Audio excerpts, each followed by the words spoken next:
ఒక biggest breaking news అండి. ఎందుకంటే ఇప్పుడు ఇరాన్‌ను సుప్రీం లీడర్‌గా ఎలెక్ట్ అయిన ముస్తాబా ఖైమోని డెత్ బెడ్ మీద ఉన్నాడు. చావు బ్రతుకుల మధ్య ఉన్నాడు.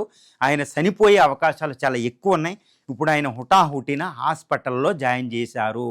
ఆయన చనిపోవడం అనే న్యూస్ మనం వినబోతున్నాం అని ప్రకటించింది ఎవరంటే జెరూసలేం పోస్ట్. ఇజ్రాయెల్ నుంచి ఒక పత్రిక జెరూసలేం పోస్ట్ అంటారు. ఈ పత్రిక ఇప్పుడు ప్రకటించడం జరిగింది. ఈ పత్రిక కూడా ఎవరిని కోట్ చేసింది, ఎవరిని ఉటంకిస్తూ చెప్పిందంటే ఈ ఇరాన్ ప్రెసిడెంటు మసూద్ పెజాస్కియన్ అనుయాయుల నుంచి ఉటంకిస్తూ అది చెప్పడం జరిగింది. అంటే క్రెడిబుల్ న్యూస్ ఇది అని చెప్పడం జరిగింది. ముస్తాబా ఖైమోని ఫిబ్రవరి 28న United States of America Israel జరిపిన దాడి operation epic fury, operation lion roar.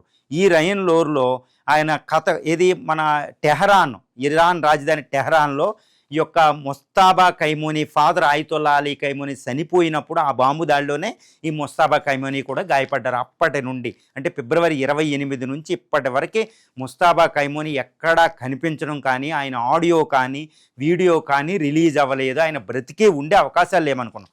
కానీ ఆయన బ్రతికున్నాడు అనేది కన్ఫర్మ్ అయింది. కానీ ఆయన సావు బతుకుల్లో ఉన్నాడు. డెత్ బెడ్ మీద ఉన్నాడు. కాళ్ళు ముఖం పూర్తిగా నాశనం అయిపోయింది. ప్లాస్టిక్ సర్జరీ చేసి ఉండొచ్చు, అయినా ఆయన బ్రతికే అవకాశాలు లేవని ఇప్పుడు ఇజ్రాయెల్ చాలా హైలీ కాన్ఫిడెన్షియల్ ఇంటెలిజెన్స్ నుంచి అది చెప్తుంది. రీసెంట్గా దీన్ని కన్ఫర్మ్ చేస్తున్న న్యూస్ ఏంటంటే రీసెంట్గా ముస్తాబా ఖైమోనికి ఇప్పుడు ప్రస్తుత ఇరాన్ అధ్యక్షుడు పెజాస్కియన్కి పడడంలా వాళ్ళు 2 గ్రూపులుగా తయారయ్యారు. కానీ ఈ ముస్తాబా ఖైమోని రీసెంట్గా పెజాస్కియన్ని కలిసినట్టు ఏ విధంగా పెజాస్కియన్ ఆయన ఉటంకిస్తూ చాలా పత్రికలు చెప్పడం జరిగింది. ఏ విధంగా అంటే ఒక కారులో ఐఆర్జీసీ వీళ్ళిద్దరి మధ్యన మీటింగ్ అరేంజ్ చేసిందంట. అరేంజ్ చేసినప్పుడు ఆ కారు అంతా చీకటిమయం. అటువైపు కూర్చున్న వ్యక్తి ఎవరో కూడా పెజాస్కియన్కి కనపడలే. షేక్ హ్యాండ్ కూడా ఇవ్వలేదు. ఆయన వాయిస్ మాత్రం ఆయన లేగా వినపడిందంట. అంటే ముస్తాబా ఖైమోని ఈ పెజాస్కియన్ ప్రస్తుత ఇరాన్ అధ్యక్షుడు ఒక కారులో మీటింగ్ అయినా అటువైపు వ్యక్తి చీకట్లో పెట్టి ఈయనకి కలవనివ్వలే, కనీసం షేక్ హ్యాండ్ కూడా లేదు. అప్పుడు ఈ పెజాస్కియన్ వచ్చి ఆయన కలవడం చాలా డేంజరస్, కలవడం అసంభవం, ఆయన కాదో కూడా నాకు తెలియదు అనుకుంటూ ప్రస్తుత ఇరాన్ అధ్యక్షుడే చెప్పడం జరిగింది. అంటే పెజాస్కియన్ కాదు అనేది అక్కడ అర్థమైపోతుంది. ఎవరో ముస్తాబా ఖైమోని కాదని పెజాస్కియన్ చెప్పడం జరిగింది. కాబట్టి ప్రస్తుతం ముస్తాబా ఖైమోని సావు బ్రతుకుల మధ్య ఉన్నాడు. ఆయన చనిపోయే అవకాశాలు ఉన్నాయి. కొన్ని గంటల్లో కన్నా సావు కబురు వినపడొచ్చని జెరూసలేం పత్రిక ఇజ్రాయెల్ నుంచి చెప్తుంది.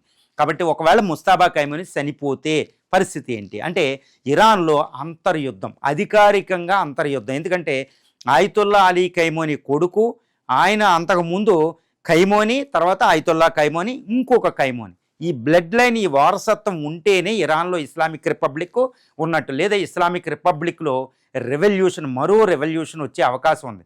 మరి ఇలాంటి సందర్భంలో చాలా డేంజరస్ అధికారిక మార్పిడి జరిగే అవకాశం అక్కడ ఉంది. ఇలాగే వస్తే ట్రంప్కి, నెతన్యాహుకి ఒక అద్భుతమైన అవకాశం.